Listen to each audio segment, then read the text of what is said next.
और अब बात उत्तराखंड की। उत्तराखंड में यूनिफॉर्म सिविल कोड पर सीएम पुष्कर सिंह धामी ने बोला है, यूसीसी पर जैसे ही हमें ड्राफ्ट मिलेगा उस पर हम लोग कार्रवाई करेंगे, ये आश्वासन दिया गया है। उत्तराखंड के लोगों ने यूसीसी पर बहुमत दिया है। तो देखिए, लगातार यहां पर यूसीसी को लेकर सियासत गरमाती हुई नजर आ रही है। जहां कुछ लोग इसके ऊपर जमकर हमला बोल रहे हैं, वहीं भारतीय जनता पार्टी हुई या तमाम जो नेता हुए, बीजेपी के कार्यकर्ता हुए और काफी संख्या में जो जनता है वो यूनिफॉर्म सिविल कोड यानी कि समान नागरिक कानून के हित में नजर आ रही है। उसी के ऊपर उत्तराखंड से ये बड़ी जानकारी सामने आ रही है। यूनिफॉर्म सिविल कोड यूसीसी पर बोले हैं सीएम पुष्कर सिंह धामी। सुनवाते हैं आपको क्या कुछ कहा। भूमि उत्तराखंड को ये दायित्व मिला कि हम यूनिफॉर्म सिविल कोड को लागू करें, उसके लिए कमेटी बनाएं।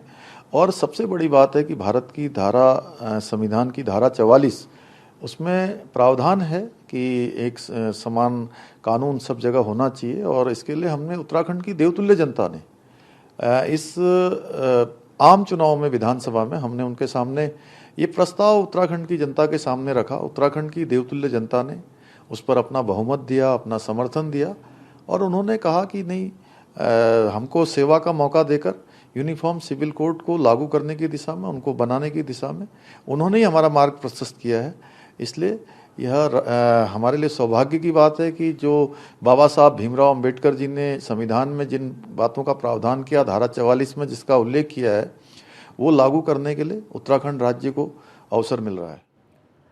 तो देखिए, उत्तराखंड के सीएम पुष्कर सिंह धामी को आप सुन रहे थे, जो कि यूनिफॉर्म सिविल कोड के ऊपर अपना पक्ष रखते हुए नजर आए और यूसीसी पर उन्होंने बोला कि जैसे ही हमें ड्राफ्ट मिलेगा उस पर हम लोग कार्रवाई करेंगे। उत्तराखंड के लोगों ने यूसीसी पर बहुमत दिया है। और अक्षय राय ज्यादा जानकारी के साथ हमारे संवाददाता हमारे साथ जुड़े हैं। अक्षय, फिलहाल ये बड़ी जानकारी सामने आ रही है। उत्तराखंड के सीएम को भी हम सुनवा रहे थे कि किस तरीके से उन्होंने कहा है कि बहुमत दिया है लोगों ने उत्तराखंड के यूसीसी को। अक्षय, बिल्कुल, 2022 का चुनाव यूसीसी मुद्दे पर लड़ा गया था उत्तराखंड में और पुष्कर सिंह धामी ने पहले ही कह दिया था कि सरकार बनेगी तो यूनिफॉर्म सिविल कोड को लागू प्रदेश में किया जाएगा।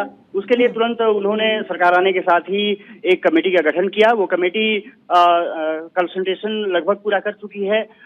कहा जा रहा है कि आज उसके ड्राफ्ट के बारे में चर्चा की जाएगी और ड्राफ्ट को फाइनल भी किया जा सकता है। कुछ देर में पीसी होने वाली है। जो यहाँ पर जो समिति के सदस्य हैं, अध्यक्ष हैं, वो सभी लोग पहुंच गए हैं। कुछ देर में पीसी शुरू होगी और ये माना जा रहा है कि यूनिफॉर्म सिविल कोड को लेकर के जिस तरह से कंसल्टेशन प्रोसेस किया गया है दिल्ली में और प्रदेश में, तमाम जो एनजीओस रहे हैं उसके कर्ता धर्ताओं से बातचीत हुई है, लोगों से बातचीत हुई है, आम जनता से संवाद हुआ है, अधिकारियों से संवाद हुआ है और सभी लोगों ने उत्साह दिखाया है।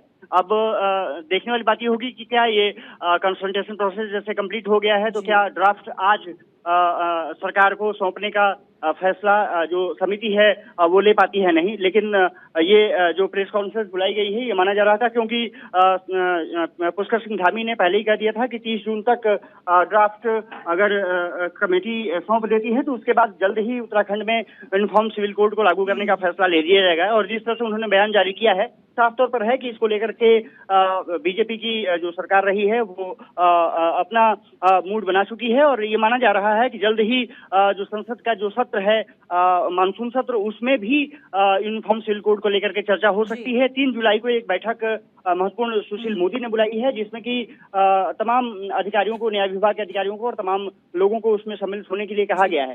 साफ तौर पर है कि इसको लेकर के उत्तराखंड से लेकर के और देश में चर्चाओं का जो बाजार है वो गर्म है। ये माना जा रहा है कि 2024 के पहले बाजार गर्म है और लगातार विपक्ष भी कटाक्ष करता हुआ नजर आ रहा है क्योंकि मोदी सरकार लगातार अपने घोषणा पत्र में किए हुए वादों की ओर काम करती हुई नजर आ रही है। बहुत बहुत शुक्रिया अक्षय, आपका तमाम जानकारी दर्शकों तक पहुंचाने के लिए।